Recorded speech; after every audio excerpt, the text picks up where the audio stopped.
famous. Yeah, I gotta keep it trendy on my soul. I'm the most selfish person that I know. Here we go, down the rabbit hole. Got a couple carrots around my neck. All right, and we're live. Welcome back to Uncomfortable Convos. It's your boy, the one with the scar on his face, your boy Scarface, and welcome back to another episode. Thank you guys again for always tuning in every week. Like, the feedback you guys give me is amazing, you know, and like the only thing that I ask, if you can give us a thumbs up or a 5-star rating wherever you're listening to it. Video versions are on Spotify and YouTube, and we're also on any audio platform. So again, thank you guys for always listening. If you guys are here from the TikTok or the IG, what's up? Subscribe to the channel, follow the Spotify channel, whatever too. Trust me, we drop nothing but good episodes, and I've been getting a lot of feedback, like I said before, just from people messaging me. And on there, you can also leave comments, and people just like, they love this episode, they love this episode. And I've actually done an episode like this, reasons why people go back to an ex, but that was just Edgar talking. You know, that's like from experience, things I've seen. And Cynthia reached out, and she told me she's a psychologist, right? I kept getting it mixed up. And she's a professional in this field, so like it's a little different.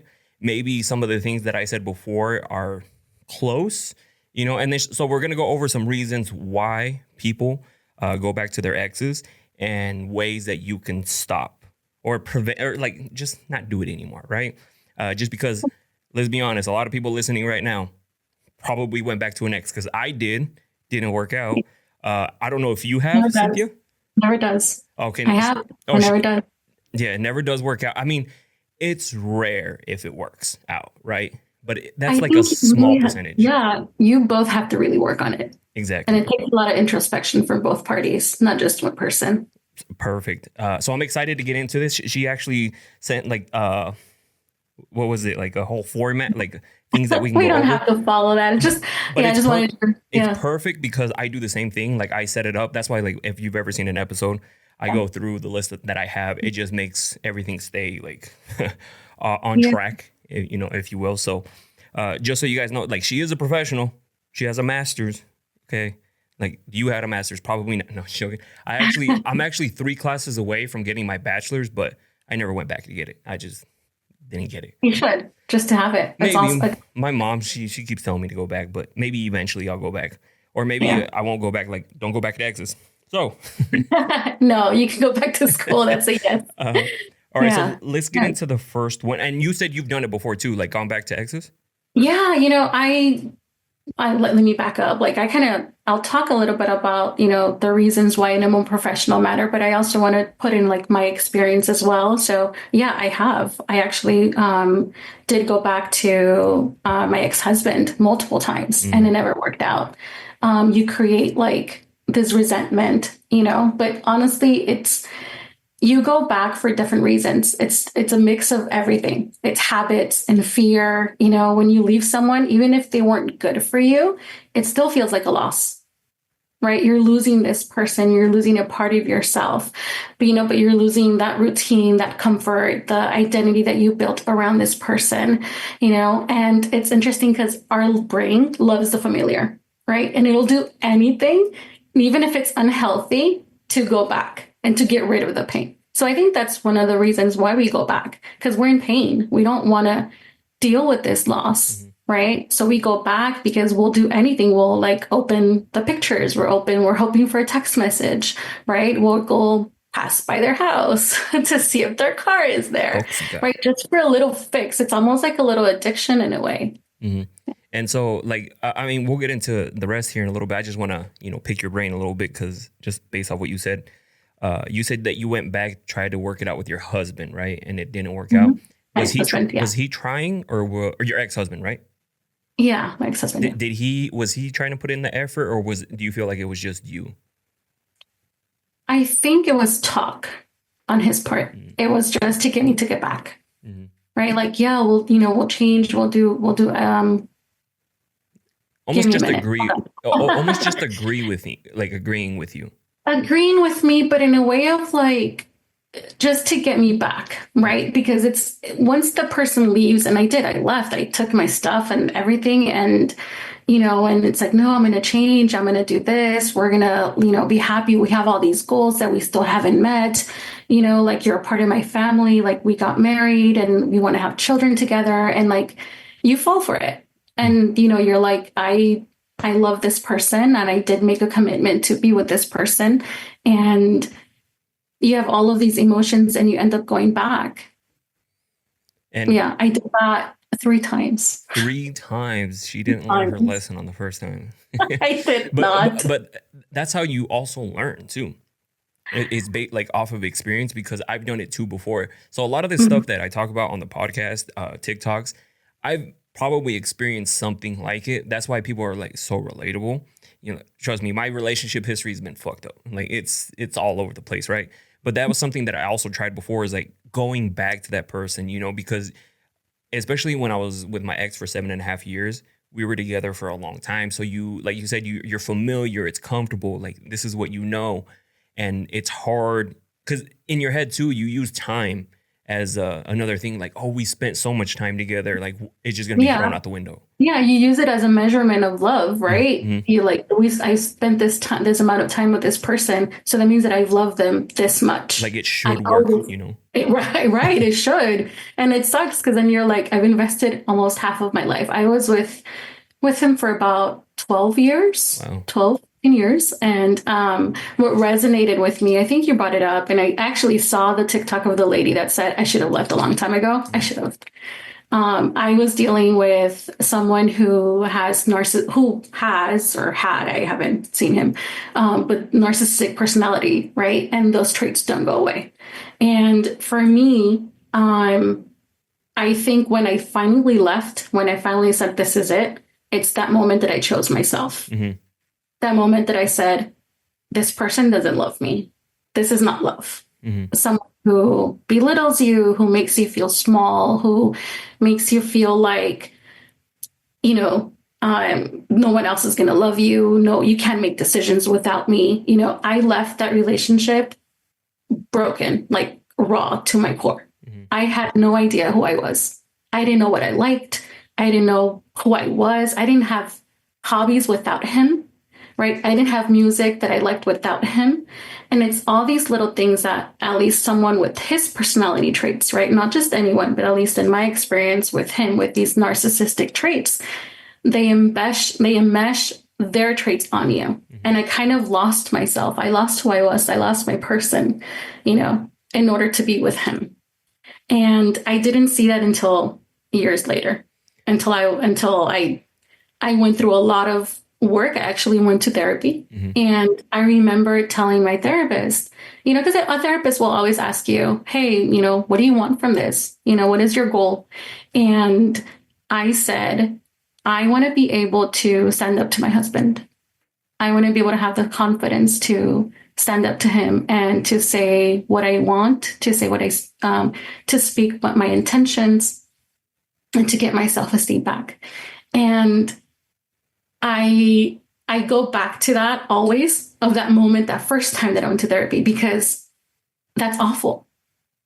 It's awful to say, I want to be able to stand up to my husband. Mm-hmm. It means that, this is not a healthy relationship, something that I couldn't see until others outside of me pointed it out, until, little things that I just didn't, like, again, I didn't know who I was. I had no idea who I was. So like Mike, because I had a podcast a while back ago with somebody who was with a narcissist and was also physically and mentally and emotionally abusing her too. Mm-hmm. But in her head, she said, like, it's different when you're in it. Like most people would just say, like, why didn't you just leave? How did you feel with, like, when you were in it? Like, did you feel like things were just gonna fix for some reason? Like things were gonna go, like if you did what he said, that things were going to, like, eventually go back to how it was in the beginning? Yes and no. The hope is there that they'll go back to the beginning, when they were very nice to you, when they were very charming to you. But I started to feel like I would say yes just so that he would stop treating me bad, right? Just so that the silent treatment would stop, right? Or like, I mean, I would wake up and I would say, I wonder what his demeanor is going to be today. And I would walk like on eggshells and he would just be quiet. I would say, good morning, nothing. I mean, this is your husband, this is your partner, not even acknowledging that you're present in the room, you know? And I would be like, okay, he's upset. Have no idea why he was upset. And so you kind of will do anything to stop that. It's like, okay, then I'll give him his space. And then if he's happy, oh, he's happy. Well, it's, you know, he's happy. I can talk about what I want, you know? And so it's that feeling of like just wanting it to stop just so that you could be okay. I think being with someone who has these narcissistic traits, everything is about them and not about you, you know, and you end up believing that.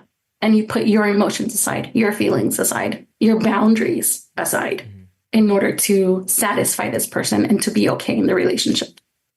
Dang. Yeah, like, which I'm glad you bring up all this stuff because this is what I see a lot. Like when people are dealing with narcissistic people, like you'll try to cater, because I'm sure he was great. He was amazing in the beginning, you know, like he treated you like a queen. And then all of a sudden, was it like an overnight switch? Was it like just a gradual switch? Yeah. You know, one of the things is that I don't remember. And one of the parts of being, I hate to say this word victim, but being on the end, it's like this brain fog of like not remembering certain things because they make you feel like you're forgetting. Like, oh no, you were remembering things. You have bad memory. And mind you, I do research on Alzheimer's disease, right? And I have a background in psychology and I'm like, and so it makes you question everything. So you asking me to go back to the beginning, I have brain fog. My brain has helped me, has kind of blocked a lot of that trauma for me. So it's hard to say that it, you know, how it happened. I just know that it happened. I think it happened gradually and I didn't even notice. Yeah, like he slowly started switching up on you. And yes. Yeah. I just, all of a sudden, it's like fights. I wasn't doing enough, never did enough, didn't have enough jobs, didn't make enough money. Damn.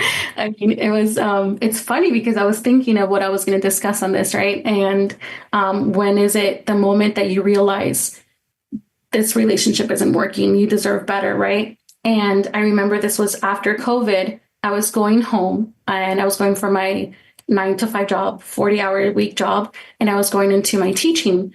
And my dad called me and he's like, oh, what are you doing? I'm like, I'm actually going to stop by the store.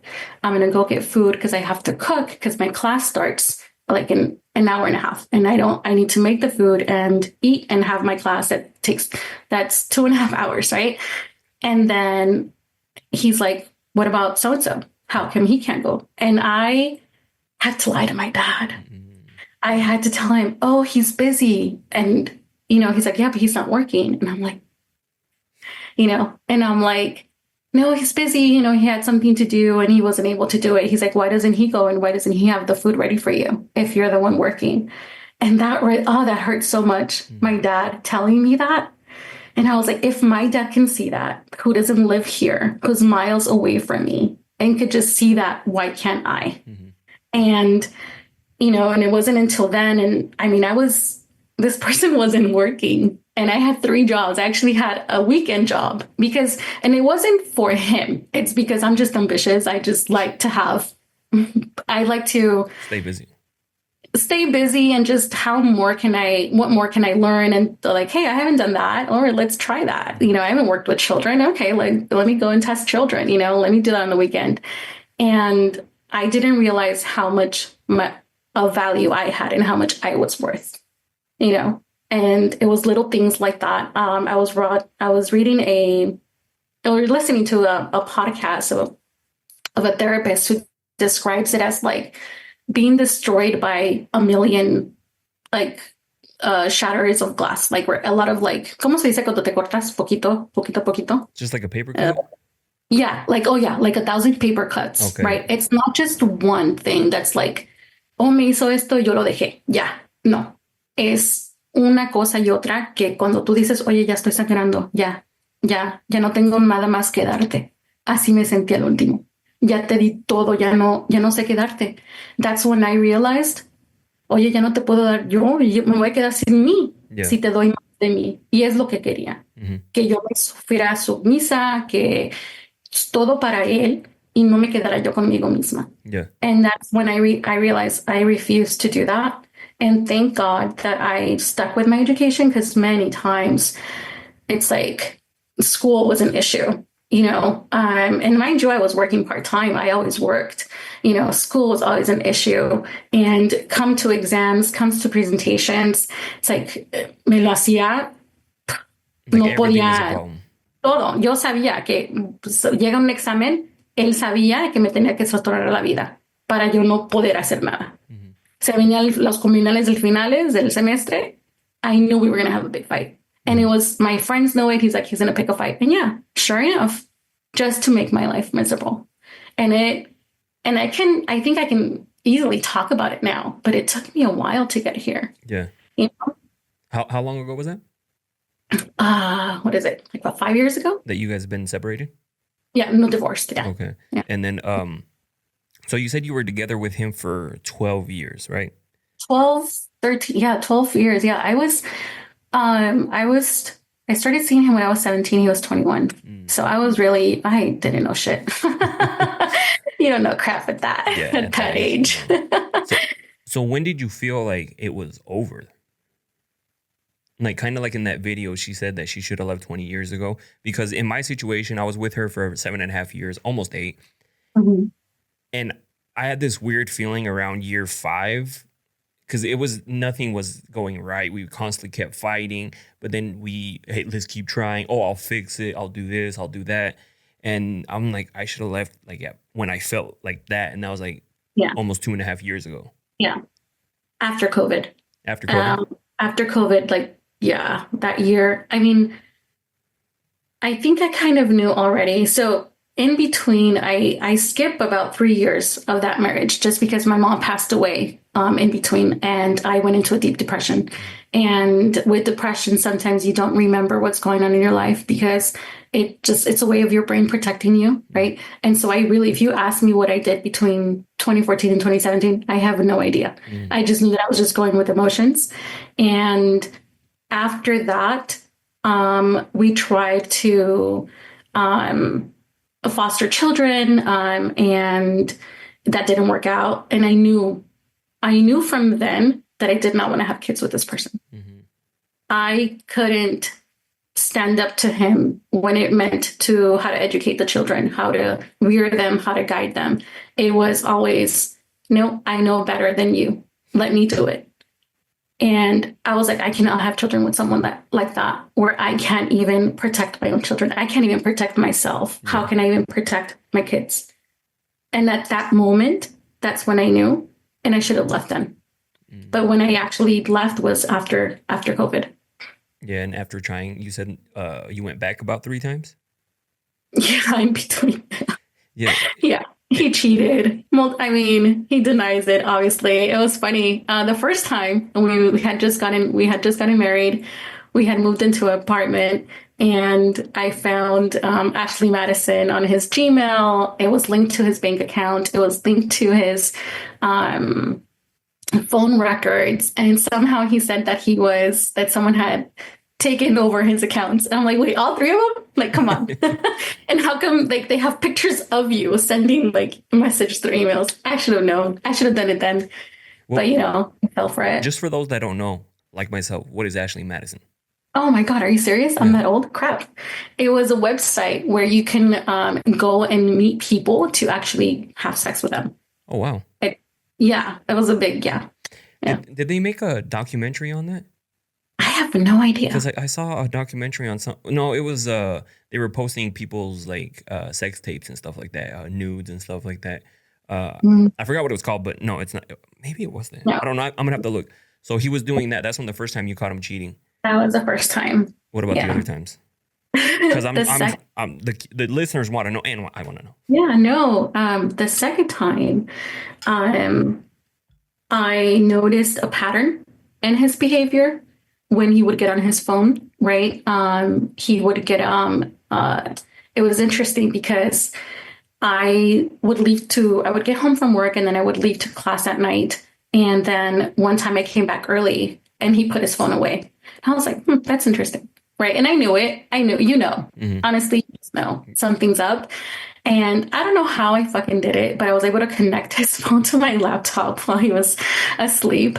And I downloaded his messages and I went onto our account, our online, we shared a bank, not a bank account, a phone account. And I saw that the messages were only in the morning when he was at work, and it was all through the day. Then it stopped when he got home. And then when I went to school, they started again to the same number. And it was like, and I was able to see the text messages, or it's like, oh, come and get coffee with me. Or I'll go get you coffee, or let's hang out. Let's go do this. And he would say like, oh, I'm not married. I'm not with anybody. Like, and this girl was actually a friend of our group. Right. And it was interesting because I was like, I was never taken to that group. We stopped hanging around that group because this person started going, right? Because he didn't want us together. Mm-hmm. And I left and he begged me again. I was finishing my bachelor's and I went back. I went back because I was living like on a couch. And I felt like I couldn't do it on my own. Mm-hmm. I felt that I needed his support. I needed his advice for everything. I was very dependent emotionally on him, and not because, or anybody that goes through that, it's not that you're weak and it's not that you don't have strength or power, is that they do that on purpose. They will make you dependent on them. They will make you feel like your thoughts don't matter, that your advice doesn't matter by saying little things like, let me question that. Let me give you a different perspective. Oh, I hate that. I hated when he would do that. And he would do like this thing with his beard. And I was like, oh crap. And I knew it. Oh, he's gonna twist the shit around me always. And I would just let it go. But what happens is that you start believing it. When someone continuously tells you that you're wrong, that you need to think differently, they have a better perspective than you, that their advice is better than yours, and you start believing it. I mean, I held this person in a pedestal. I thought this person was smart and like an intellectual person who could achieve like great things. And I felt that I was like in front of a fucking God. It's so stupid to even think that, right? But that is the image that he portrayed. And that's what I fell for, No, yeah. Well, I'm glad you shared that because I'm sure a lot of people listening are relating to these two incidents. Mm-hmm. And I'm wondering, was it the third time that it wasn't the third time, but you said that there was one more time? The third time I left, like, I think the third time was like, that was it. It was again, right? Those a million, little. Was it the same person that you have? Huh? Was it the same person or somebody else? No, same. My ex-husband. No. But like, because you said he cheated 3 times. Was it? No, sorry. He cheated twice. Okay, twice. The third time was the one that I left. But the third time meaning that was it. Like the last time that I'm like, I'm done. I'm not going to do this. But this was because we were having so many fights. Mm-hmm. And it was mostly due to just me not doing enough for him. Right? It got to the point where I started to realize my worth. I started to realize, like, dude, let me go see my family. Like, I'm literally visiting my sister. I'm visiting my family. They're having a get together. I didn't have any friends. I let go of all of my friends. For a long time, my cousins, who I'm very close with, stopped talking to me. Not because they didn't love me, but because later on they told me, he's like, we didn't want to make you feel bad if we invited you somewhere and you couldn't go. So we just didn't tell you. And they're right. I would have felt awful, so, and it got to the point where he was even upset of my family going to visit me. And my sister always tells me, she's like, we couldn't do anything outside. It had to be in your house. Every celebration needed to be in my house. Birthday parties, Thanksgiving, Christmas, New Year's, everything had to be done at my house because he had an issue with me spending more time outside. the next day. It was like the constant calling, like, what time are you going to get home? It's like, hey, I'm just saying goodbye. Like, I'll be home like in an hour. An hour has passed. Where are you? Still saying goodbye. Like, come on. We're like, the goodbyes take fucking, like, cuando el chisme está bueno, no te vas a querer ir. Exactly. And I wasn't, can I say that I didn't do, that I was perfect? No, I don't think I was perfect. I can tell you 100% I never cheated. I went in loyal. I went in like, I'm never going to do that. And I have my own faults. Maybe, I'm stubborn. I have my own character. I have my own personality. But I don't think it was to the point of how he treated me, right? And so again, I had to develop my self-worth all over from the bottom up.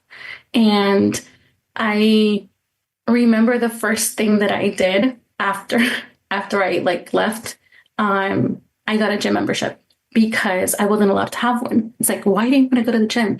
I can get you everything here. Like, I got more weights. You can do it here. And I'm like, I don't, like, it's not the same. Like, let me just do this for me. Nope, I wasn't able to. And sorry, I think you asked what was the last time, right? Yeah. What ended it? It was a party that I wanted to go. It's a family party that was like a couple of blocks from our house. And they invited both of us. They always invited both of us. And I reminded him a month before, because with a person like this, you have to give them a heads up all the time. You can't just spring shit on them. Like, oh, fuck that. I would literally, days would go without talking to me if I would just spring something new on that day. And I had reminded him a month before. I reminded him a week before. I was like, I'm going to go. Like, my sister's going to pick me up. And, it's like, let's go. Like, it's fine. Van a llevar un conjunto, van a llevar banda. Like, it's, they're celebrating his, él nunca le hicieron, era un primo que nunca le habían hecho una fiesta. Y sus hijos le querían hacer algo. I'm like, it's going to be nice. The whole family no se ha reunido en mucho tiempo. Había pasado, creo que, habíamos tenido una pérdida de una familia. Y nos queríamos juntar, ¿verdad? Era algo así. Y yo le dije 2 días antes, le dije, hey, acuérdate que este viernes es la fiesta, si quieres ir. Nada, me dijo, right? The day before, he picked a fight, saying that I didn't spend enough time with him. Jeez. That I didn't spend enough time with him. And at this point, yo ya todo lo que él me decía, sí. Oh, sí, okay. Porque ya no quería yo discutir. Entonces, cuando él se daba cuenta que yo ya no quería discutir con él, que yo ya nomás decía sí, ya, como que le daba más rabia, más se encorajaba, más coraje le daba. Entonces, la última vez, cuando yo dije, fuck that, I can't do this, estaba yo sentada y él se puso así arriba de mí y me empezó a gritar, me empezó a alzar su voz, and he put like all his, his body on me, like, no me tocó ni nada, pero to intimidate me. You don't want to spend time with me. I've done everything. This isn't fucking working out, Cynthia. And I'm like, what the fuck? Mm-hmm. Right. And I'm just staring straight ahead. And this person is just this person's just talking shit to me. And I kind of felt like I had like an out of body experience of like, look at what's happening to you. Like, this is not okay. And so this person, we lived in his brother's house. His parents lived in the back house. And he's like, it's funny because he said, I can't leave because my parents live in the back. And I'm like, okay. And I was like, I'll leave. Really? That means that you don't want to work on this? I'm like, you're telling me that you don't want to work on this. You're telling me that this isn't working out. So that means that you already made up your mind, right? Like, you no longer want to fix it. At that point, I already had made like suggestions. Let's go to therapy. No, I'm not going to go to therapist. If we can fix it, a stranger will never fix it. Right. And I would bring up things that we could do. No, nothing of that. Nothing's going to fix it. This isn't working out. I'm like, okay, so if this isn't working out and you say that you can't leave this house, then I'll leave.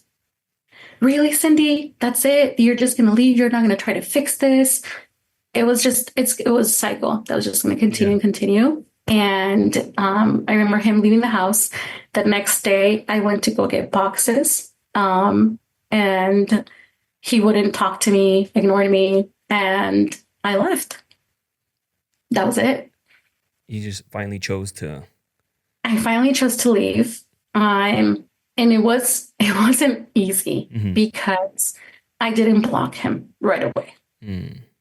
No, I did block him and then I unblocked him, and I should just never unblocked him. I should just did like that, because that was so, it was, haz de cuenta que lo usó para dañarme más, He would para just message you. decirme todo lo que él quería para arruinarme más. You know, me empezó a decir cosas, ya no me hables, wanting to get back to me, but then telling me not to call him, y que a lo mejor en un año, en un mes, nos juntábamos otra vez. Dijo, what? Like, that doesn't, what the hell? That doesn't, that's not going to work. Yeah.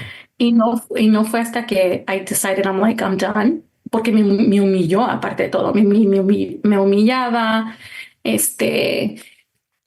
luego aparte, it's interesting because a person who is like him would humiliate you, but then would say, you're a great person. You have all this behind you. You went to school, you're educated, you have a good job. I can see so much in your future, Cynthia. And then, pero es que no funcionaron. You didn't try hard enough. And then it makes you feel like it's your fault, that I was at fault for everything.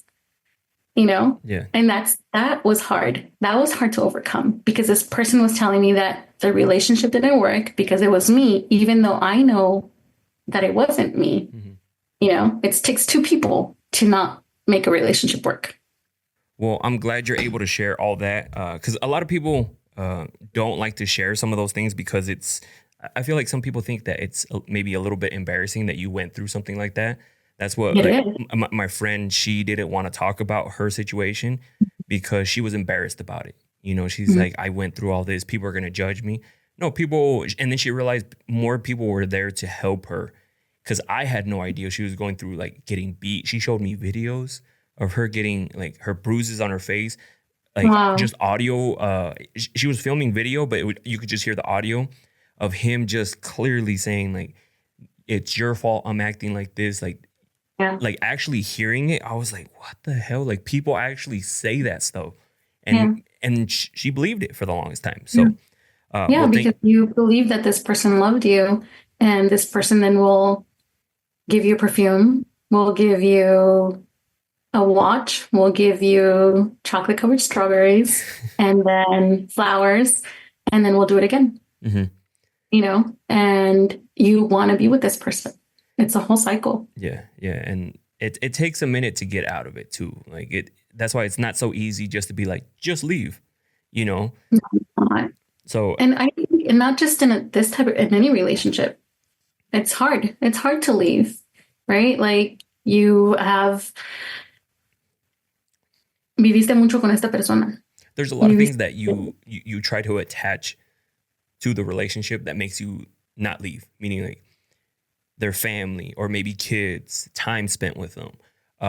We have a house, we have this, like we have that. Like it's just little things that like we spent 10 years together. We can't separate now. Like, you can.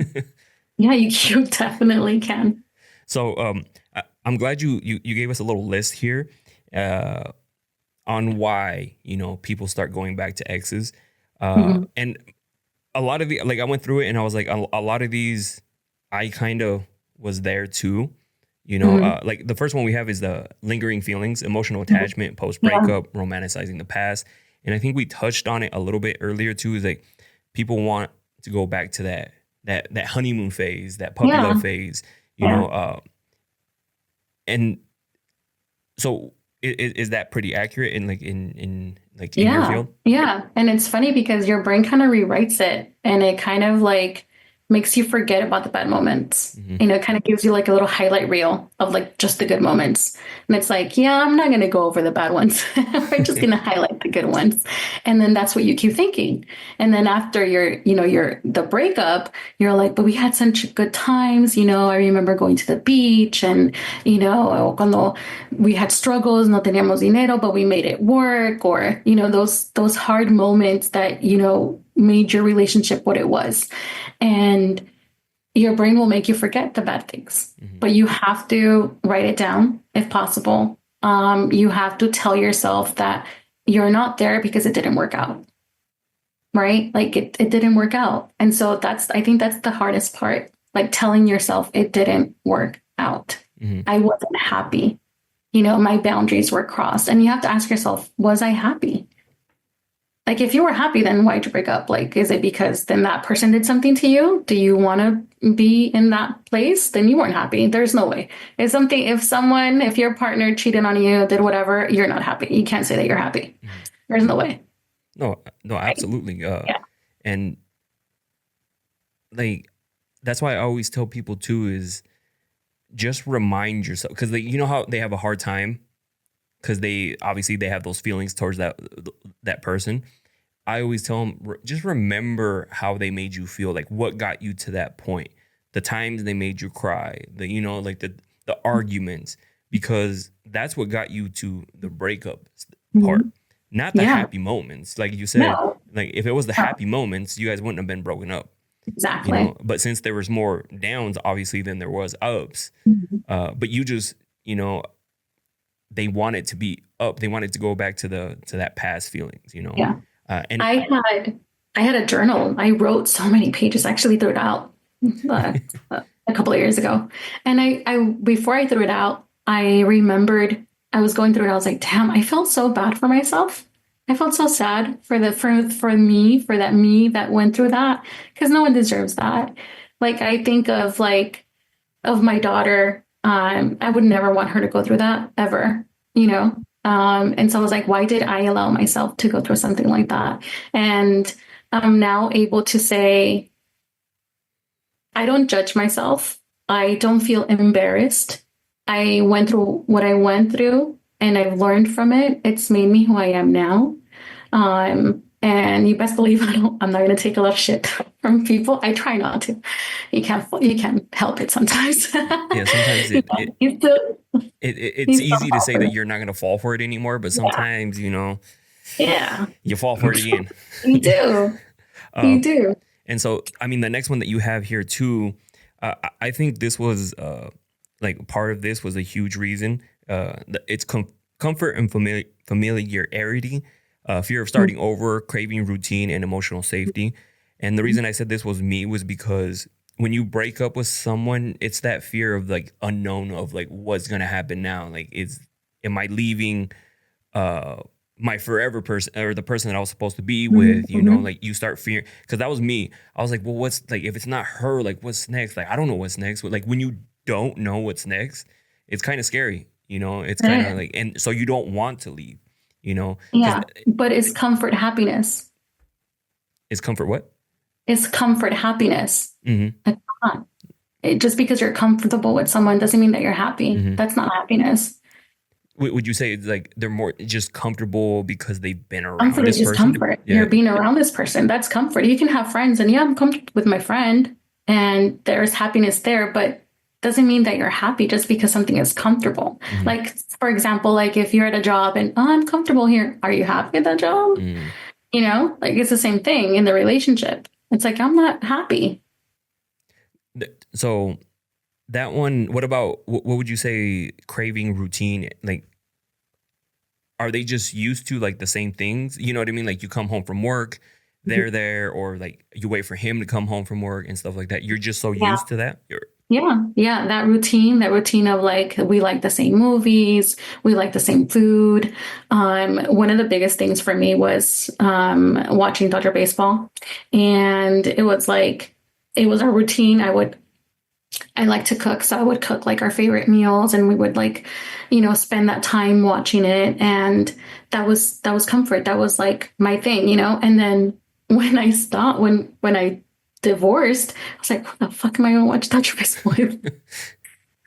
Now I gotta do it by myself. And I learned to be alone and do it myself. And I was like, do I like baseball because of him, or do I like baseball because I like baseball?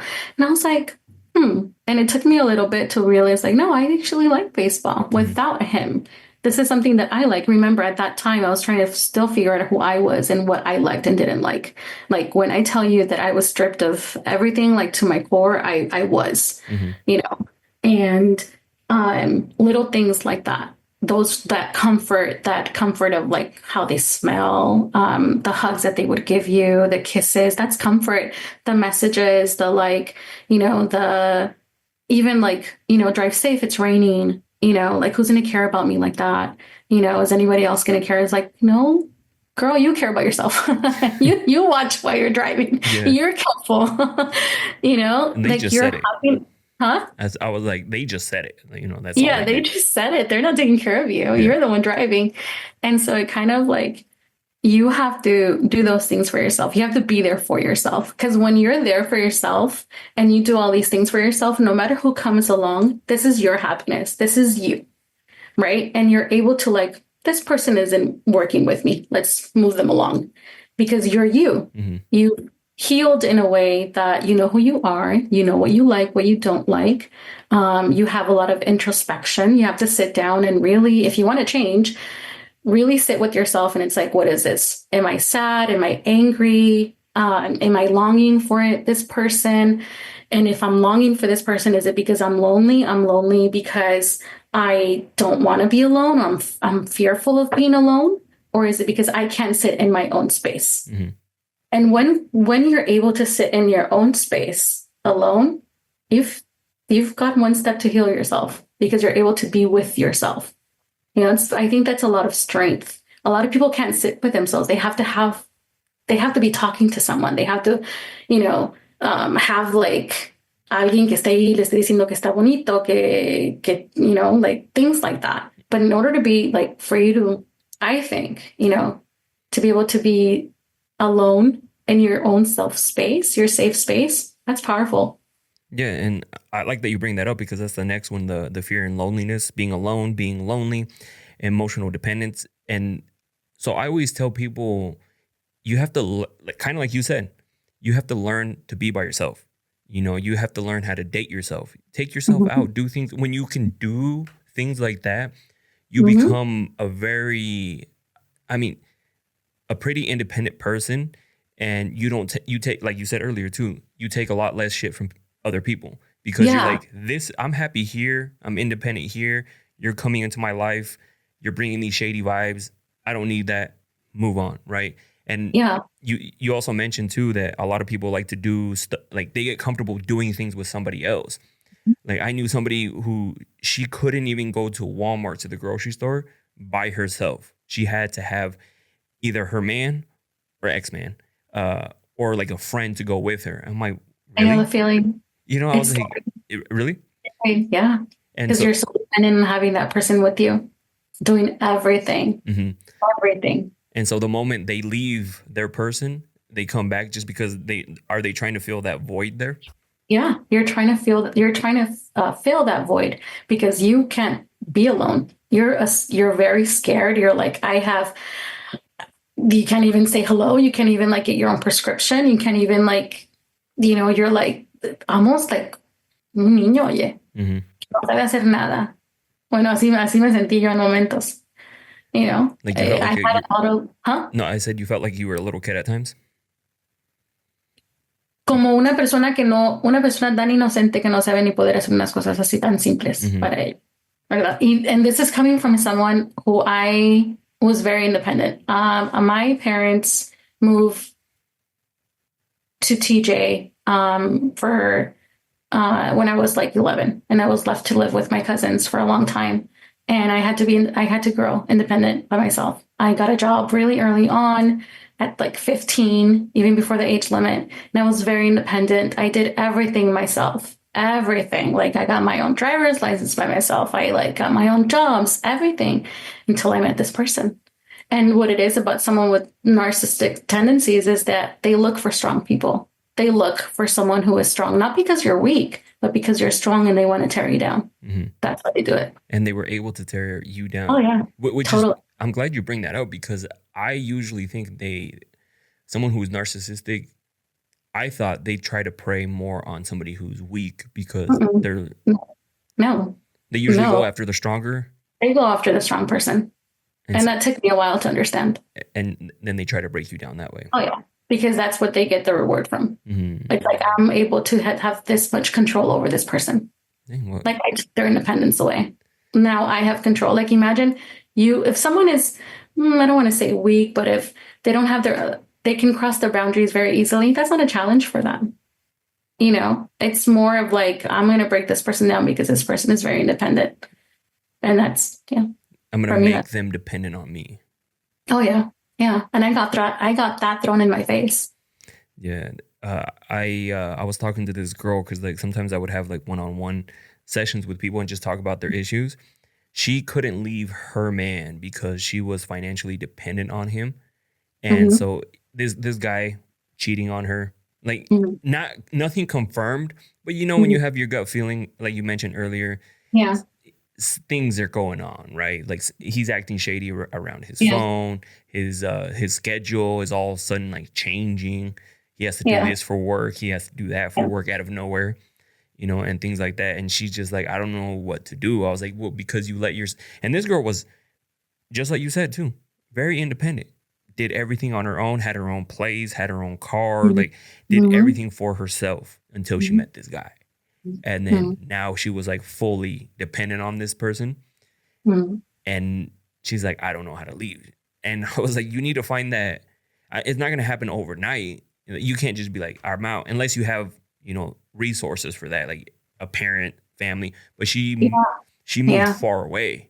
And so she Hmm. didn't have family or friends around. So she kind of was like stuck. And, Yeah. I had to save money. Thankfully, I was able to move in with my brother. mhm. Or I think any family would have taken me in.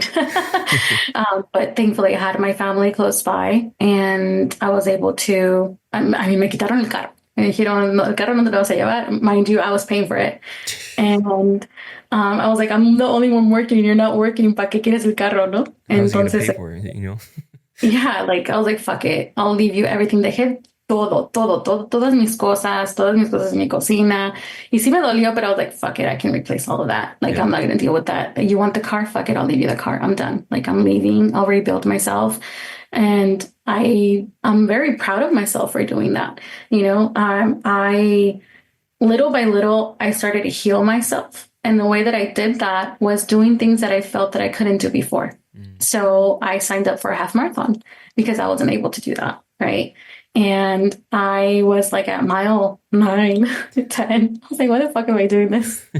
Okay. And I had like this cathartic experience, and I had like tears rolling down because I was like, I can't believe I'm doing this. I'm actually doing this. I trained for this. Like because a half marathon you don't get up from unless you run all the time, I didn't. And I'm like, I trained for this. Like I got up every day and I did it, and here is the moment, and I'm doing this for me, nobody else. Mhm. Like I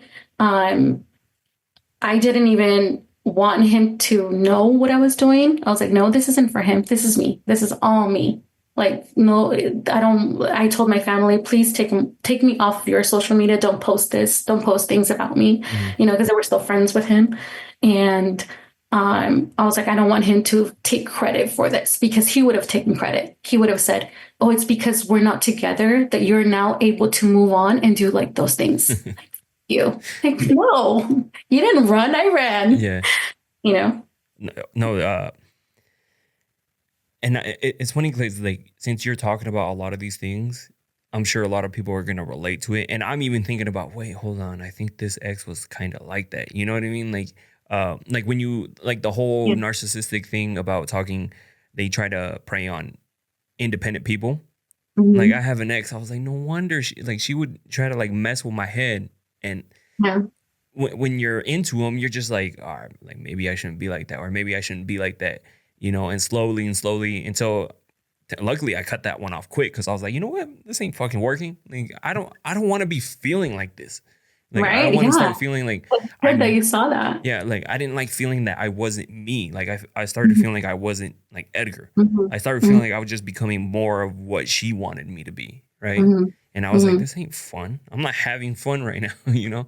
And luckily I Yeah. was like, all right, I'm out. And she was just like, no, we'll make it work. I was like, sorry, I'm out. Right. Yeah.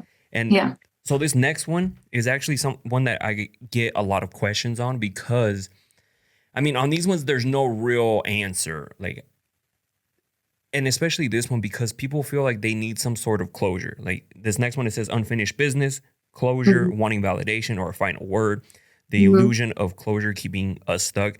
Now,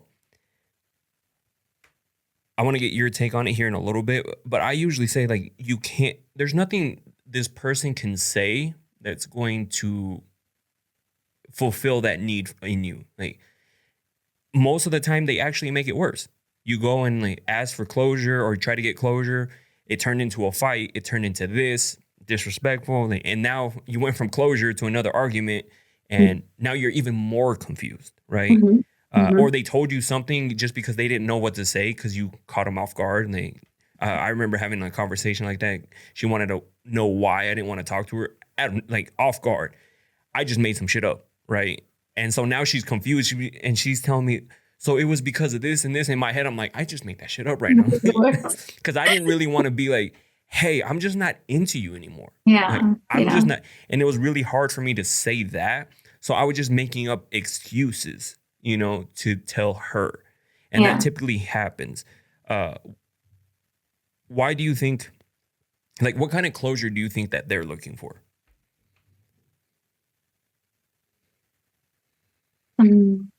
Let me get my thoughts together. Oh, you're fine. I think what you're looking for when we want closure or whatever we consider closure is, you want that person to tell you, I love you. You're the greatest person that existed and I can't believe that I'm going to lose you. You want that validation from that person. That's what you want. That's what you want. But closure doesn't come from anyone, but it comes from you. You can't, because like you said, no matter what they say, it's not going to give you that comfort. Because they're not going to tell you that. Like, if they tell you they loved you, like, and, you know, you're the greatest person, they're just fucking with, that's just, es echándole más, you know, leña al fuego, porque me estás diciendo que me quieres, que no puedes vivir sin mí, pero me estás dejando. Like, that's awful. Yeah. Then it's like, what, like, you're like saying, I fell into a trap. It's porque no, why isn't this working? So, you know, closure isn't going to come from anyone else. It comes from you. You know, there's no final goodbye that, oh, if I just want to have that final conversation. No, nothing, you know, because yes, you were good enough, you know, and you can't validate yourself by somebody else telling you that. You have to do that yourself, that you were good enough, that you are worthy of love, you know.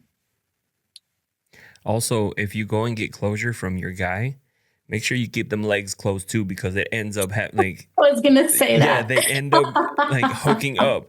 Okay, if you're gonna go get closure, that's ladies, just the worst thing ever. make sure you keep them legs closed too. Okay, don't be like, oh, this is my closure, because then now they just got some. You're still confused and you still want closure, you know. And so that's why I always tell people that you're never gonna get that closure. You're never gonna get that because the guy doesn't know what you want to hear either. You know, and so it might make everything worse and make you feel worse, you know? And so I've never needed closure from anybody before you think you do, but you get to a point where you're just like, it is what it is. It happened, you know, and let's keep it moving. Like, I don't need to know why this happened or why that happened, because they're not going to give you the right answer, or they're just not going to give you the answer that you're looking for. Because like you said, maybe they're looking for that, I love you, you're the best. But then also think about it. You know, when they tell you, oh, you're an amazing person, I love you, but you're going to make somebody very happy, you know, which now you're just like, what the fuck? Like, if I'm an amazing person, like, why not you? You know? Yeah, and exactly. so that's what I'm saying. Like, it just makes things worse. You just confuse yourself even more. Because that what you want to hear is the validation that you were enough. But you have to tell yourself that. You can't, I don't know how to express this enough, that doesn't come from anybody else. You know, once you give your own validation and say, not saying like, oh, yeah, I'm a badass and I can do whatever I want, like I have men left and right. No, it's more of like, you know your worth, you know that, you know, you're a great person, you've tried your best at it, you know, and that validation you're giving yourself, you know, you have to sit with that. And in that moment that you want closure, what you're feeling is just sadness. You're just sad. It's fucking hard. Yeah. But you're sad, and you need to be able to sit with that sadness and be like, yeah, I'm sad. I want to fucking cry. Then fucking cry. Like, if that's what's going to take, but don't call him or don't call her back. Like, just sit with that sadness. It's because we're uncomfortable with that sadness. A lot of people are uncomfortable with feeling their emotions because they don't know how to regulate your emotions. Like adults don't know how to regulate their emotions, you know? And once we feel these deep emotions, sadness, loneliness, where like, yeah, I don't want to feel this. Let me go back. Let me try to make it. Let me go back with this person. It's like, no, sit with what you're feeling, and it's okay to sit with that. Yeah, and then also you asking for closure is not necessarily you going to be like, I need closure. I'm sure a lot of ladies can relate when they sent their ex a message like, why? Why? That's you asking for closure, because trust me, I've gotten that message, be like, why did this? Like, why this? And, that's them kind of, correct me if I'm wrong, like kind of asking for that closure because they're asking why it got to this point. That, and they're asking for a way back. Oh, that's true. Yeah, they're asking for a way back because when you reply, it's like, oh yeah, he's interested. He's talking to me. Even if what you're saying is fucked up, they're getting that, that little dopamine of like, oh yeah, he's talking back to me. He's texting me back. We can maybe spark this up again. But no. Yeah, and that's why we'll get to the other part here in a little bit, is when some of these girls like, why does my ex keep coming back? Why does this? And they're always messaging me, is because you acknowledge and respond to it, and it gives them that little bit of hope that this can still work, right? So we'll get to that here in a little bit, but the last one that you have on here is physical bond, missing the sex, not the person. How do you say that one? Oxytocin, dopamine, emotional bond. Sex with an ex just to feel temporarily wanted becomes addictive. Yeah. And I can see that because I'm at fault to it, going back to an ex to hook up with them. I'm sure a lot of people been there just because it's there, but it doesn't do anything but make it does give you that false sense of maybe this could work. We shared this intimacy, these energies. Maybe this could work. We were in a good place, during these 20 minutes. Like I'm no 1 minute person over here. Okay. But like during that time, you're like, maybe it could work. Because I even thought it too when I would go back to an ex. Maybe this, even though this is how toxic I was, even though she was with somebody else, like she was like I was hooking up with my ex while she was with somebody else. But even in my head, I'm kind of like, maybe she wants to like work it out, right? Maybe she wants to make things happen, But no, it was just the other dude sucked, and then she was hitting me up. So that connection. So you tend to see that a lot, like they keep going back for that. Because sex isn't just physical. You have an emotional connection with this person, right? You're very vulnerable in that moment. And like, you're naked. You're having all these fucking feelings of like, this feels good, But it's in that dynamic with someone, when you build that closeness, it's hard to let go. And but what you're trying to go back to is to feel that closeness. But if you're just going back and just having sex with this person, you don't have closeness anymore. That ended. Now you're just having sex. Yeah. There's no connection anymore because you ended the relationship. Like you said, this person was with someone else. What kind of connection can you have with that? If that's what you wanted, if you just wanted sex and you're completely okay with that, then that's fine. But because you weren't comfortable with that, then it wasn't working. Yeah. And I'm glad you bring that up because at that time, I was just confused. Meaning like, why did she message me to hook up? Kind of saying, hey, like, I kind of miss you, like this and that. So in my head, I'm like, does she want to get back? Like, is this why she's like doing this? He still liked her. Yeah. And like, I was just confused at the time. Now I can see it, like when you're out of it, you can see looking back, it's like, obviously like dude sucked in bed, and she's probably like, hey, let me hit him up. I'm not trying to toot my own horn, but, but at that time I do remember I was just being like confused. And so I can see why people would be like, oh, like they do want to work it out, or it gives you that false sense of hope that it could probably. You can't judge yourself too harshly when you do that, right? Because you did it, and it, you learn from it. Like hopefully you learn from it. But there's also like going back into like that physical bond. Like I know that in your in your podcast, you talk a lot about fantasies and kinks and all of this. Imagine having that connection with someone, right? That they know your kinks, they know your fantasies, you're intimate, they know your fetishes, and you've created this entire trust bond that's communication of what you want and what you don't like, right? Because when you get involved in, or at least like in a BDSM or like you use shibari or anything like that, right? You build a trust with this person. You completely trust this person with your pleasure, with your safety. And to let go of that, that's just fucking hard. Because you think of like, I'm never going to find this connection with anyone else. Yeah. You know, this level of intimacy. And so that's hard to leave. Yeah, I didn't actually think of that. See, and this is why it's great that you're on here, because not only am I learning things, it also makes me think about myself. And we talked about a little bit before we started recording on how this helps, you know, like talking out loud, talking to other people about this is very therapeutic. Like, for example, we'll get into these last ones. I definitely want to get into these. The reason I say that is because I remember a while back ago, this video went viral. I hate that it went viral, but I was watching my dad. It was back when I was living in Idaho. I was watching my dad, and like I saw him get off the couch, and for some reason this time I paid attention to his face. I saw how his knee hurts and like how he struggled getting up, and I'm like, damn. I was like, he's getting old, you know? Like it hits you like I'm getting older. He's getting older. He's not the same moving around, and so I was gonna like on the podcast. I was like, hey, I was gonna say like, I saw my dad getting older, so make sure you're spending more time around your parents and, you know, this and that.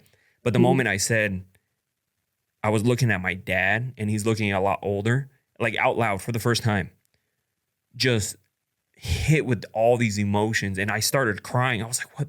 Even in the video, you can see like, I'm like, what the fuck is going on? You know, like, where did this come from? And so talking, that's why I always recommend talking to a therapist, counselor, and anything like that, because it's different when you talk to somebody. And I hate it when people are like, I'm not going to pay a stranger to talk about my problems. But the thing is that, one, they got to make a living. So guess what? They're going to try to help you. Like, that's what they're there for. And they're experts in the field. Exactly. And they're experts in that field. I know that we have girlfriends, we have guy friends, we have family that are there for us and will listen to us. I mean, I can count. Yo les hablaba a mis primas llorando a la 1 de la mañana y me contestaban. Like, so good to me. I had friends to me and they were like, you can't do this to yourself. And, you know, you can't, like, ya deja de llorar, you know? Pero it's not enough. For me, at least, I feel like I needed someone who I knew that wasn't going to judge me. Not that my family was going to judge me or my friends, but a therapist is someone who's non-judgmental. They're there to help you, right? They are experienced in their field. They know how to give you the therapeutic technique that's ideal for you, right? Of what you need in that moment and kind of keep you on your toes, right? Because sometimes we ramble on of what's going on in our life and then they make you take a step back. Like, wait a minute. Let's go back to what you said earlier, you know, and they make you see your strengths and your values. And someone, your family, te puede decir, eres hermosa, eres valiente, mira todo lo que tienes, pero no es lo mismo. Yeah. They're going to tell you. Yeah, they're going to tell you what you want to hear. Yeah. Well, you know, eso porque te quieren, oye, es tu familia, no te quieren ver así, no te quieren ver triste, quieren lo mejor para ti. Y claro que yo personalmente, yo siempre les digo a mi familia cuando they come to me with their problems and everything, I take it in, I listen. I think it's my thing. Like I listen because from my experience, my background, and I'm always the one listening, but it affects me. Like my family is telling me that this is hurting them, you know? And I remember my mom, before she passed, my parents separated before she passed. And she was like, you know, tu papá nunca me dejó manejar, nunca me dejó ir a estudiar, y tu papá andaba, quién sabe, haciendo cosas. And I'm like, Mom, please don't tell me this. Like, I don't want to hear this, you know? But I allowed her to do it because she was having a moment, you know? And I do that with my family, but it hurts me because they're hurting. Yeah. I want to help them. So imagine your family hearing your struggles and how much in pain you are. It hurts them, right? So that's why it's better to go with an expert who can be outside and, you know, help you in a different way. Yeah, because usually uh, they'll just basically tell them, hey, they're no good, move on, get over Yeah. them, like, and it's not that simple because maybe it's a little deeper than that, Yeah. right? Yeah. For example, I don't mean to put him on blast, but my little brother, he was going through some issues, like relationship issues. And I can tell him, just leave her. My mom can tell her, just leave her, because he would tell us some of the things that she would do, Mm. and which makes me fucking angry, and it Mm. made my mom furious. Yeah. uh, and I would just be like, fuck her, like leave her. But it's Yeah. not that easy and that's why I understand. That's why I was telling my mom, be like, it's not that easy. Like we can tell him that. I was like, Mm. he needs to figure it out, like that it's not good for him, and maybe seeking some outside help from it. But Mm. us just telling him, oh, she's no good for you, leave, isn't really not gonna do it. So No. so this next part that you have is actually something that, I mean, is pretty common, because I remember when I left my ex too. You have family involvement. The family loves your ex, cultural pressure to keep the peace. Uh, and I feel especially when you spend a lot of time with, for example, you were with 12 years, 7.5 Mm. years, you get to know the family. Mhm. You're invited to everything, like, so you start becoming part of the family. Yeah. And then when you separate, it's really hard to let them go too, Yeah. because that's their family, not technically your Yeah. family.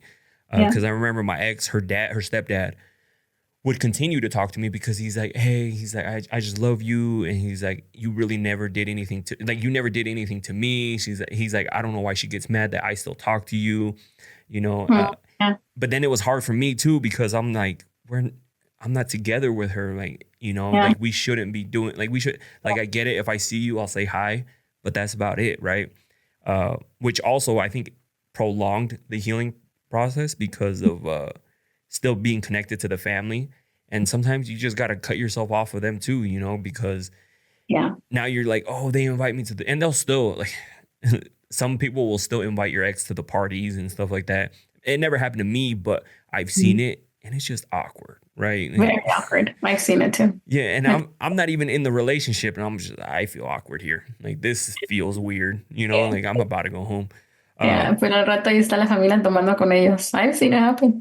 And so and it's also, do you feel like a lot of is I think it happens a lot in the Hispanic household. They'll go back because your family, you're not supposed to get divorced. You're not supposed to separate. You're supposed to work it out with your partner. Yeah. Yeah. Do you see a lot of that? Yeah, yeah. I had that. I had my aunts calling me, hija, trata es tu matrimonio, trata, yo hablo con él, mi esposo, tu tío puede hablar con él. And I was just like, no, I don't want, like, don't leave it, please let it be. And we didn't get married to church. That I think that would have been worse for the family. Like, no, you guys are, but there's a lot of that of like, I think there's two parts. One, that try your best to make it work. And then I also got from my family, well, if it's not working out, then leave. And so it's like this conflict of like, shit, what the fuck do I do? Do you want me to work it out? Do you want me to leave? Yeah. So at that moment, you make that decision for yourself. What do you want? Do you really want to work it out? Or are you happier if you would leave? Right? Because it comes down to you. Nobody else is in this relationship. Nobody sees how much you're hurting. Nadie te está mirando cuando estás llorando. Nadie te está mirando cuando él te está humillando, porque a la vez también lo ven, es que es una buena persona, like you were saying earlier. Yo los miro bien felices. Pues sí, es una falsedad. No es cierto, ¿verdad? And that's hard for them to comprehend, because they're also losing a family member, pero they kind of like, no te tienes que preocupar por ellos. This is you. This is your relationship. This is your life, Yeah, and I'm glad you explained it like that, because I always tell people in the TikToks and the IG reels that you need to do what's best for you, because like you said, they're not the ones in the relationship. Mm-hmm. They're not the ones having to be unhappy, go through this. Maybe it's emotional abuse. Maybe it is physical abuse. Like, whatever the case may be, you're the one going through that, not them. Right. Mm-hmm. And so you have to do what's best for you at the end of the day, because only ourselves can make ourselves the happiest. Somebody, like, don't get me wrong, I'm sure your parents love you, but they're not going to most parents are not going to go out of their way, your friends and family, to make sure you're the happiest possible person. Right. They'll be there when you need them, you know, but they're not going to go out of their way. That's what you got to do. You know, that you have to, if that relationship's not working out, trust me, your family's always going to be there. Yeah. They might like be upset at you for a little bit. It's a little bit change it. Yeah. Yeah, but it'll change. And especially if you actually explain to them what was going on, then they're going to be like, oh, dang, you know, like I didn't know that. That's why sometimes you got to be pretty transparent and not so embarrassed on some of the things. I'm guilty of that because my mom was always very sick throughout her life. And through the last years of her life, I was having a lot of problems with my ex-husband, and I just didn't want to divorce with her being alive. I didn't want her to have that heartbreak because she saw us happy and she saw us like that I lived in a house. That was a big thing for her. That I had my career, I was going to school and we had jobs and we had cars. Like she thought like, ya estás bien, estoy dejando, ella pues estaba, ella sabía que se iba a morir. Entonces, ella que nos quería ver bien. Entonces yo le quería dar eso, que ella se fuera en paz, que no se preocupara por mí. Y creo que por eso duró un poquito más, porque me esperé hasta que ella falleciera. Y ya fue cuando ya miré un poquito más todos los problemas. Yeah, so, I mean, that's why I really wanted to touch on the family one, and I want to touch on the religion one too, because that's common amongst Hispanics. You know, it's sad to say. And because I've seen it like, oh, they need to work it out. They're married, right? And especially like, that's why it's the next one, religion and traditional values. Yeah. Like through the church, I'm not 100% because I'm not very religious, but I know like through the church, I guess in that religion, you can't get divorced. And if you do, I guess you're like kicked out. No, I know, well, at least for Catholic, that's the only one that I know. I know that if you get married through church, you're married through forever, right? If you want to get divorced through church, you have to write a letter to the Pope. I don't know how that goes. But yeah, you're married, no te puedes volver a casar. Okay, that's what it was. You can't get remarried at the church. Pero divorcio legal, that's through the courts. You can do that as many fucking times as you want. But por la iglesia solamente es una vez. Si te quieres volver a casar, tienes que divorciarte, tienes que mandar una carta, tienes que apelarlo con el Papa. Yeah, because and I think it's slowly starting to change just because people are a little bit more aware of what's going on. But before, like my mom, she's super religious. Her mom was super religious. But it's like kind of changing now. Like it's not as religious as before. But right now, like if you have parents and they're super religious, they're gonna be like, no, you can't leave them. You're supposed to work it out because you guys got married through the church. Like, what is God gonna think about it? And I always say too, I mean, I think he would want you happy, right? Yeah. And being tied to especially if they're abusing you in any sort of way, like, do you really think that he would be like, oh, that's fine, I'm just testing you right now? I think, sorry, I laughed at that because it's fun. It's not fun, but I think, it's like, it's not a test. Yeah. I think we kind of struggle with that because our parents are kind of traditional in that sense, right? Like how you're saying, but we're living here in a culture where we're very individualistic, right? We're not a collectivistic culture. And so what happens is that we have two ideals crashing at the same time. And so I think in our Hispanic culture as us, like millennials or Gen Z or whatever, we're clashing in the traditional of what it was, porque nuestros papás aguantaron, ¿no? Aguantaron todo. I have an aunt que su esposo le pegaba muchísimo, pero pues aguantó por los hijos, and that's tradition is de Mexico, that was what they did before. Y ahora ya está cambiando entre, no, yo no voy a aguantar eso. Entonces, but it's still the clash of like, quiero tener la tradición, quiero casarme, quiero tener mi familia, pero a la vez sé que esto no es real, que esto no me pertenece, no soy feliz y eso, yo no puedo vivir con eso, me están maltratando, ¿no? So, it's that conflict within ourselves of what to do. But like you're saying, you have to choose yourself. Like really, like Yeah. Yeah, and I would only say get divorced if you've done what you can, because I feel like there's some people who that's their first option. You know, Mhm. like they don't Mhm. even try, because that's what makes it easier now is like if it doesn't work, oh, we just get divorced. That's it. Yeah. Like we'll separate. Yeah.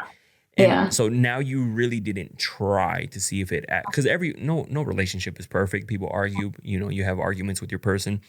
Um, but sometimes something happens, shit hits the fan, and then that's it. Right. Mhm. And they didn't even try to work it out.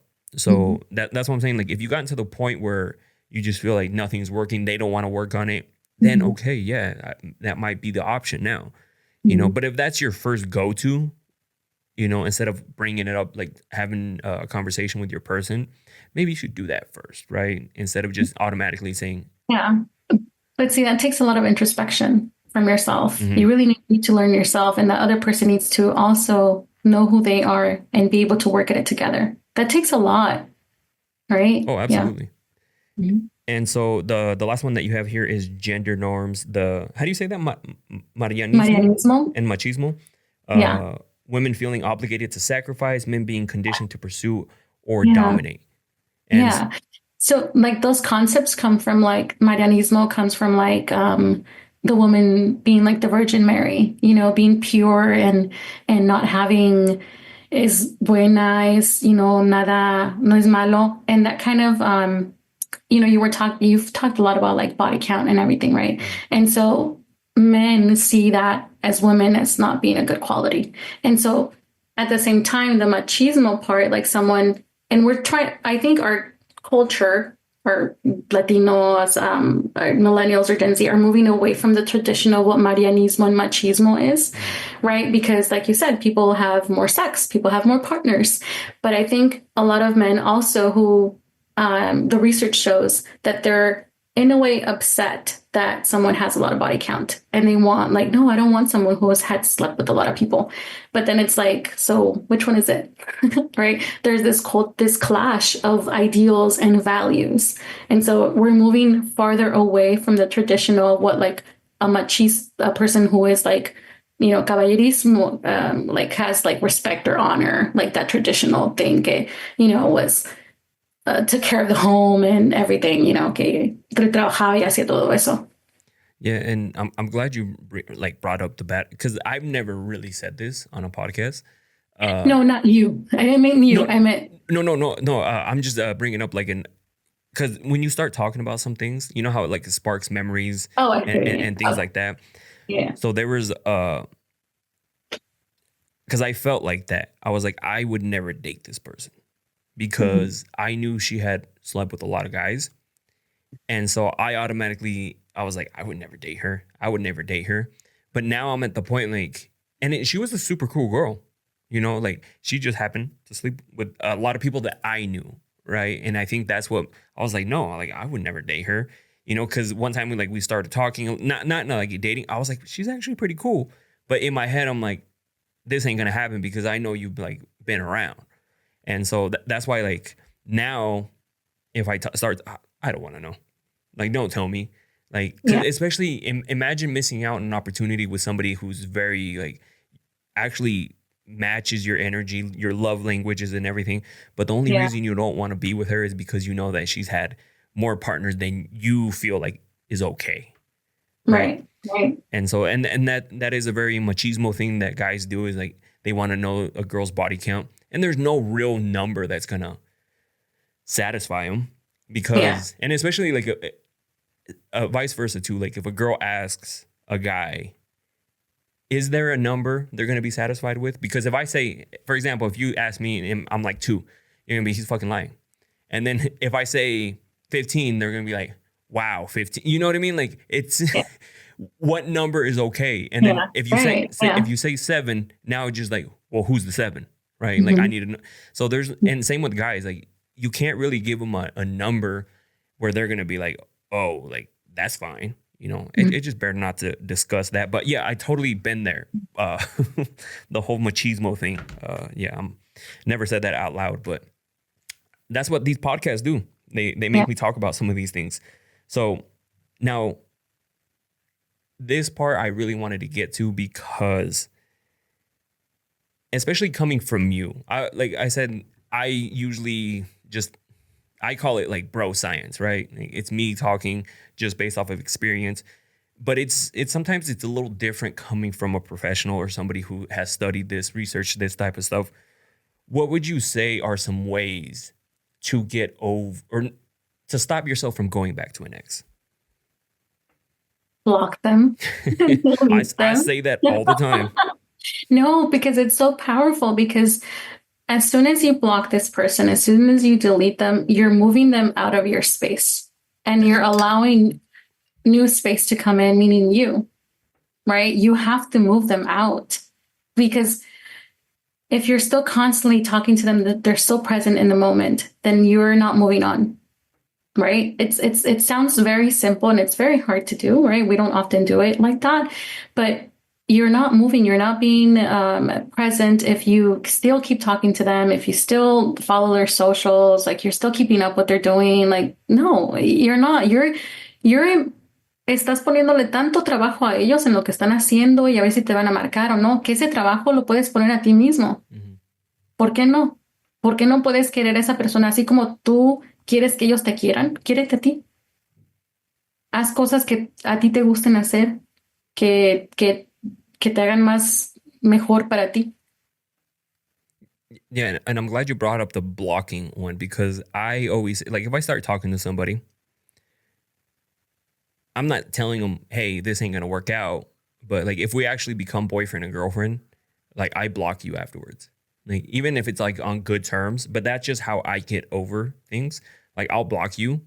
Mhm. And I always tell, I don't know if this is something that you also tell people, is anything they've given me or anything that reminds me of them, I either donate it, sell it, or just throw it away, because I don't want any type of connection. And I don't want them to see me wearing something and then be like, I gave him that, he's still thinking of me, something Yeah, like that. yeah, yeah. Is that something that Yes. should also Porque help? cada cosita que tienes de ellos te va a recordar de ellos. Te va a recordar, ah, mira cuando me regaló esto. Mira cuando me regaló esto. Y aquí lo tengo right in front of me. Like, why would you do that to yourself? That's not moving on. That's still holding on to a little bit of something that you're trying to let go. Right? A lot of people hold on to like pictures. I think what here is the thing is, for you like to do that, right? You're okay with it, of this getting rid of everything. A lot of people aren't, but they're okay with it. So whatever it is that you're capable of doing, that whatever brings you peace, and sometimes people are able to let go of things little by little, and that's okay. Right? Like, you have to give yourself a lot of grace, right? Because healing doesn't come from like day to night. It takes a long time, because you hurt, like, te rompieron hasta la madre, Entonces you have to like build yourself up again, so it's, you have to be kind to yourself, you have to learn how to have a relationship with yourself. And I know it sounds so corny, but it's true. Like, you really, once you have that love for yourself, like I said, you're able to like meet people and allow them to come into your space and actually meet them and know that it's like, no me voy a dar toda, and I don't have to change my likes and dislikes for this person. They like this, I like that. That's completely okay. Porque uno empieza like starting to be like, excuse me, they start to be like a chameleon, right? Like you, and like, no, that's not what a relationship is. Like, this person can have their own things. You are you. And when you know who you are, you're able to allow that person to be themselves as well. And I think that's beautiful, right? Because then that's when you're both meshing and it's like, hey, I have my goals and I have my things and you have your things. That's, and they come together in that sense. You don't have to like the same things. You don't have to become them, and they don't have to become you. Yeah. Right. Yeah. And another thing that I wanted to touch on too was that, and wanted to get your thoughts. You know how some people still stay in communication with their ex? Is that, would you say for them not to do that too? Yes, that's not healthy. Mm-hmm. Why? What are you getting from that? Ask yourself, what are you getting from this? Why am I still in contact with them? What the validation that they're going to give me? Oh, yeah, you're doing this. Oh, qué bueno que ya compraste un carro. Oh, qué bonito está tu carro. Oh, fuiste a esta fiesta. Oh, mira, me compré este vestido. ¿Cómo me veo? what do you want that for? Like, Yeah. you're not in a relationship with this person anymore. And I know people say like, oh, I still talk to my ex, is like, and we're good friends. No, you're not. It's no. I mean, shit, even hard, it's hard co-parenting. Yeah. How can you be friends with an ex when co-parenting is fucking hard? Like, otherwise, it would be easy. Yeah, and still being in communication with them, especially after a breakup, I feel like it's just gonna prolong your healing like Yeah, process it is. because Yeah, you're still in communication with them, and so yeah. you still get like maybe that dopamine that, oh, he still likes me, and things like that. You're looking for that hope. Hmm. That hope that they're going to come back. And you brought that up earlier. Like, oh, does she still like me? Like, is that why she's still in contact with me? It's like you're just hoping for something that's no longer there. Yeah, and it's probably not gonna happen. And then even like how we talked about earlier, going back just to fulfill, like to hook up with them is not gonna help you either. Like I get it, No. I've been there, but I think it's just better. Like kind of like that's how I've gotten over people. It's just I just cut them off. Mhm. I know it's not easy for people. I block them. I did a video a while back. Hopefully she's not listening to this, but she asked me to ship her stuff. And I was like, yeah, Mhm. I'll ship you your stuff. And then I looked in the box that had all her stuff and I was like, I bought all this shit. And so like I took it, I made a video and like me throwing a box, like when she asked you to ship her stuff, I was like, and I threw it away. That I actually did that. And it felt so great to do that. Yeah. But that's usually what I do. Like if they give me something, I'll donate Yeah. it. I'll get rid of it. Like if Yeah. it's worth a lot, I'll sell it. Right. Yeah. And if not, I'll just throw it away, whatever it is. Like I don't mind. Like I've Yeah. learned not to have connection to some people can't delete photos because Yeah. they're like, oh no, like I can't delete these are memories and stuff. I'm like, delete, Do delete, the delete, what? delete. Yeah. Yeah. Yeah. Because it's just prolonging your healing journey from this person. And Mhm. later on, you're still gonna have these pictures looking back. They're already in a whole another relationship, Yeah. and you're still Yeah. looking at these like thinking, Mhm. uh, And yeah, you brought up a good point, like of those pictures, because I have pictures of like my daughter and her dad, and I can't delete those because they're for her, right? So like what I did is I put them in an album, and I'm like, they're hers. I like this is her and her dad moment. mhm. I can't do that to her, and so then for me, it's like, do I feel sad looking at this? Not really, not really. I don't feel sad. Like it's fucked up that it's not there anymore, but like Yeah, it is what especially it is.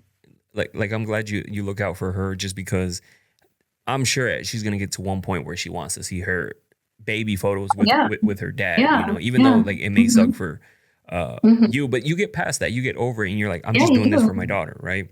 Yeah, yeah, Me, like I delete stuff, like I'm like it it it's over. It was cool while it lasted. Let's just keep it moving. But I think that's where I've learned that I'm also a pretty cold person because I've been told I'm a cold person like in a relationship because especially when you have like an entrepreneur mindset, you have a problem solving mindset. And so when a problem comes to you, because you're the last line, like who are you gonna go to like when it's your company? You have to hmm, fix the problem.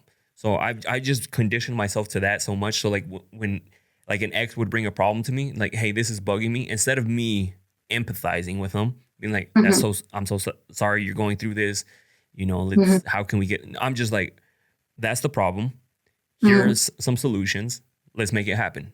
And now they felt like I didn't acknowledge their What issues. if what if they understood that about you and they came to you and they said, I don't want you to fix this for me. I just want you to listen. Are you able to do that? I think telling me that to begin with, I'd have been like, oh, okay. Right? Yeah. So that's communication. Because me instantly, I'm like, a problem, let me fix it. Hmm. Because I remember like back in Idaho when I had my business over there, something came up, call me. Who am I gonna call? Like I can't call anybody, so I have to fix it. And so I figure out a solution how to fix it.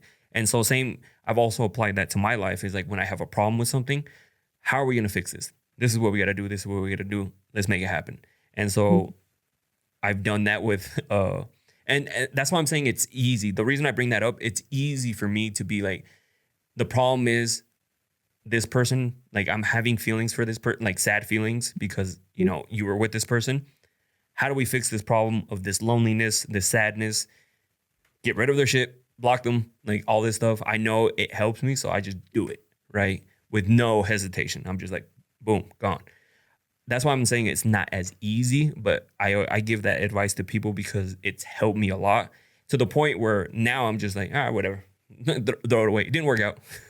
Yeah. I don't think coldness on your part is accurate. I think because you felt so much for this person that you want to get rid of it. It's not being cold. It's just that you did feel something for this person and you no longer want to do that. You no longer want to feel that thing, right? I don't think it's coldness. See, you heard it from her. I'm not a cold person. I'm just a problem solver. Okay.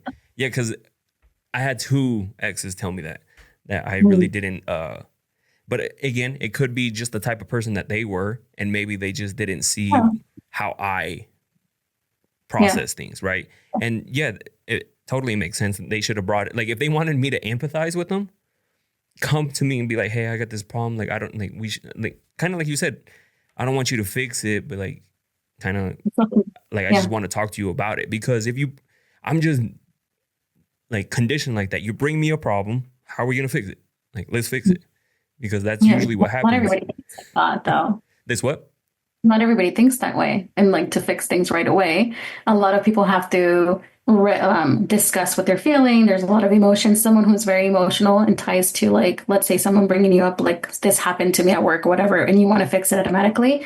They're still going through their feelings of how they feel towards the event, that person. And you're like, stop, I don't want any of that. I just want to fix it. So at that moment, you kind of invalidated how they felt and what they're going through and just wanted to skip to the last part. When, not saying that they weren't going to fix it or that they didn't want your opinion or they didn't want your help, but you skipped all of the emotion part, right? You skipped them from just venting for a moment and you're like, yeah. And so that I can see why they would think that you're cold, but for you, you just wanted to help. That's your way of helping. That's maybe your way of demonstrating love, right? Like, I want to help. I just want to fix the problem as close. I don't want to make you feel this way. I hate seeing you hurting, and I want to fix this for you. Yeah, exactly. And I mean, but I also started to like kind of like step back and be like, all right, I can see where you're coming from. Like, I get it, but it's like maybe I have to see that in person, meaning like I have to catch it before it happens. Like, if someone brings me a problem, be like, all right, Edgar, empathize. I'm sorry you went through this, kind of like in my, like, I'm going to pull out a note card next time. Hold on. It's like, I'm sorry you went through this. I'm here for you, but Hey, it worked. True. Yeah. It does. So I want you, before we get off, somebody's listening to this podcast right now, wanting to go back to their ex. What are a few things that they can do right now to stop that from happening? I know it's a pretty loaded question, but It is. No, it is. But I think what it is that to understand that, wait, you asked if they want to get out of this relationship or they're already out of this relationship? They're already out of this relationship, but they're getting that itch to go back. Oh, okay. Know that healing takes time, right? It's not always pretty. And you're going to have your ups and downs. You're going to have moments when you're maybe not want to be in this earth. It could come down to that, which is really sad. And then you're going to have those moments where, okay, I got this. And you're going to feel empowered. You're going to feel like you're going to dress pretty, or you're going to go to the gym and make yourself feel better. And then you're going to fall down again. It's going to be a roller coaster. And I think the point here is not to be so hard on yourself when you're going through this part, because this is where the healing starts. This is where you're healing, right? It's giving yourself a lot of grace, right? Telling yourself that you are powerful, you are strength, you have strength, you are loved, you are worthy of love, of someone loving you, right? And learn to love yourself with who you are. And it's okay to still miss them. It's okay. It's not a bad thing. You're allowed to let to let those feelings, to have those feelings, right? And you're also allowed to let go, because a lot of people feel like, what if I let go? I don't want to let go of this love that I had for this person. You're allowed to also let go of the love that you had, right? So I think just taking it one day at a time. Yeah, and I'm glad you put it like that, because I'm sure there's somebody listening. Maybe they're even trying to get out of the relationship and they constantly go back, and I'm glad you gave your examples of like why you went back and how it didn't work, or they're going through these emotions right now and they just are probably glad to hear it from like a third person. That's why a lot of people like watching the TikToks and the podcast, because again, say we're best friends. Yeah, I know she's going to tell me what I want to hear, right? But this other person here that asked me a question, or like answering my question is telling me this, like non-biased, doesn't know me, doesn't know the other person. And this is what they're saying. Hopefully they're just like, you know what? She's saying like, it's going to suck, especially after breaking up with somebody. It's never easy. Like It's gonna suck. it's going to suck. And then especially, I think, I remember after my long relationship, when I saw that she was hanging out with another guy, that destroyed me inside. I didn't think it was going to do anything to me. Destroyed me. I was like, what like that gut feeling of just seeing them with somebody else. Oh, You know what killed me? huh? What killed me was it I wasn't able to have children with my ex-husband, and then knowing that he had gotten together with someone and this person was pregnant.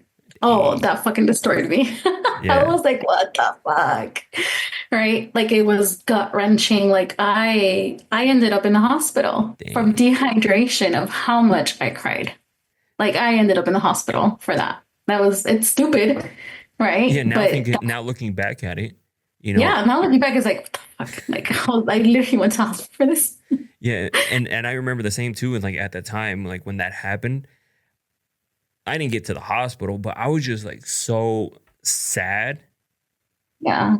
angry. Like I wanted to message her for some reason, to like yell at her for something. Like, I can't believe you did this. And like, I can't, but I was like, no, because then I'm going to be that crazy ex, right? That's like messaging them. I was like, no, that's not it. I was like, Yeah. I was emotionally mature at the time, where I was just like, no, like, you're human. You were with this person for a long time.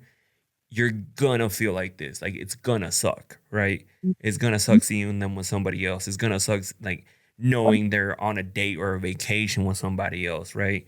And and one of the biggest reasons why I didn't want to leave was just the thought of her being intimate with another guy. I was just like, no, that's not gonna happen. We're gonna make this work, right? Yeah. But then even that went through my head. I was like, they're gonna hook up. I was like, just kill You me. have to stop that. You can't do that to yourself. That's just torture, Yeah, because and you don't know what they're going through. exactly. You're not there living, like seeing their life.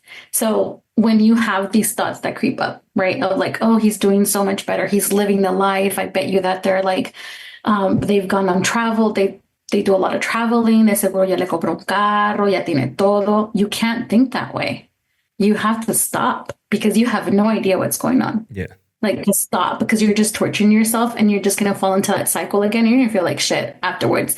And it's happened to me where, like, why the fuck do I feel like this? Like, why the fuck do I even have to be thinking about this? There is no need to. Like, Yeah. no. And then you have to, like, ground yourself again. And, like, where am I? I'm in my house. I have my family. I'm cooking. I'm getting my stuff ready for tomorrow. Like, I have shit to do.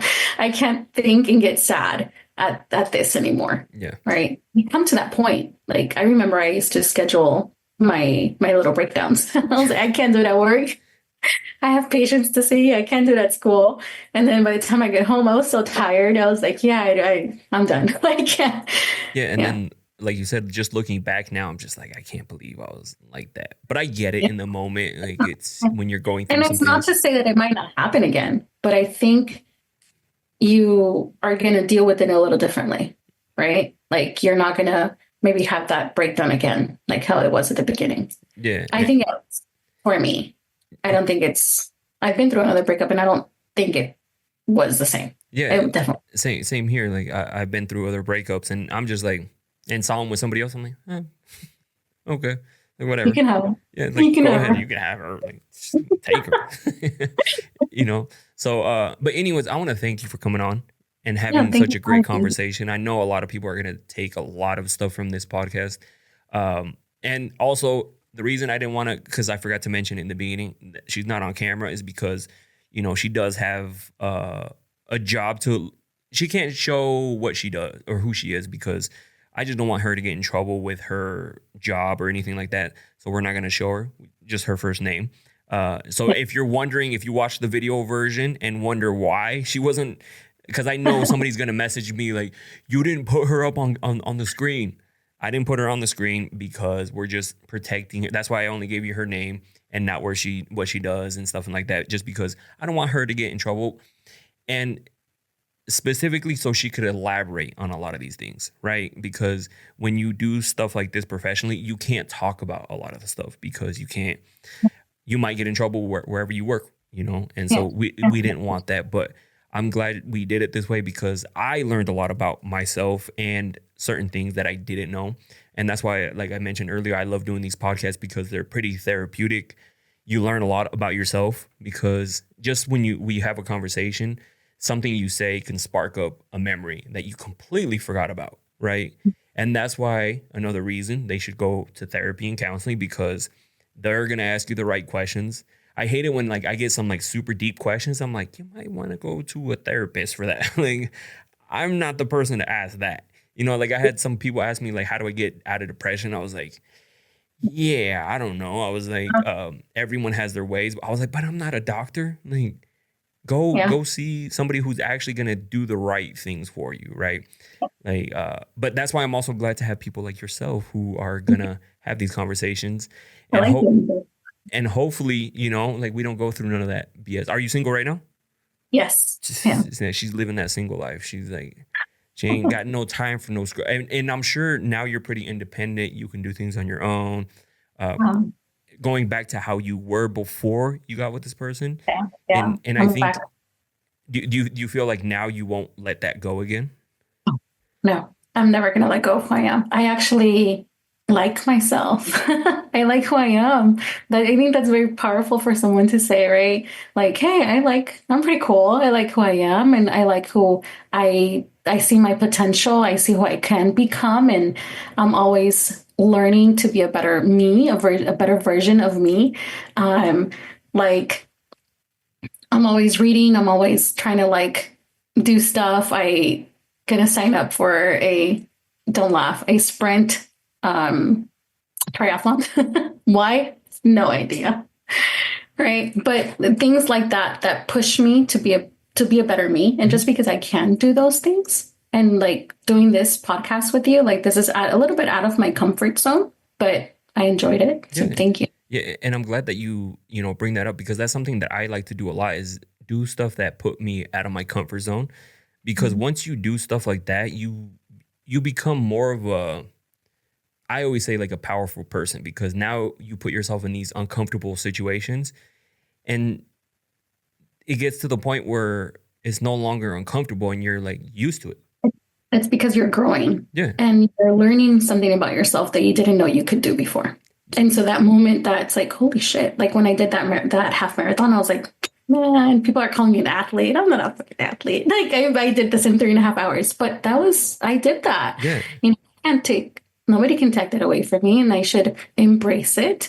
Right. Like things like that. They make you grow. They make you look at your potential, what you're capable of. They make you look at your strength and they make you feel a little bit more confident. And, you know, again, when you're in a new relationship, you're kind of a little bit more cautious of what you allow yourself to go through, right? Yeah. Oh, absolutely. And it's funny because I'm on the same thing with I did a half marathon too. And it wasn't because I was trying to be an athlete or anything like that. It was just more of a challenge for myself because I would tell people, oh, I want to do a half a marathon. And they're like, how much is a half a marathon? I'm like 13.1 miles. And they're like, hell no. Them telling me hell no, I was like, I'm going to do it. And I'm going to tell you I did it, you know? And so, and now I just implement it into my routine, like workout routine. I run 3 days a week and I live 3 days a week. Just because it's different being outside. That's why I always tell people like just give running outside a chance, not on a treadmill. give running outside a chance.